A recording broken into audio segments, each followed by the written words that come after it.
айтады, Мұхаммед сен тірі тұрған кезде оларды азаптамаймыз дейді. Және сен өтіп кетсең де олар Алладан кешірім тілеуін тоқтатпаса азаптамаймыз дейді. Көрдіңіздер ме? Әлем, бір уағызда айтқан едім, әлем кімдердің берекетімен тұр?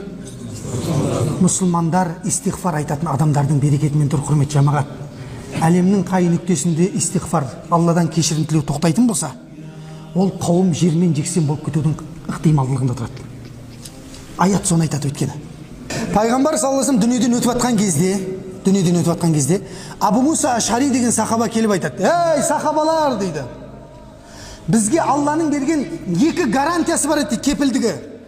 Бүгін біз соның біреуінен айырылып қалып жатырмыз" дейді. Білесіздер, не қоя? Алланың елшісі кетті дейді. Бізде енді амандықтың біреуі кетіп қалды дейді. Енді истиғфарды тоқтатпаңдар ей сахабалар. Егер истиғфар тоқтаса, онда біз де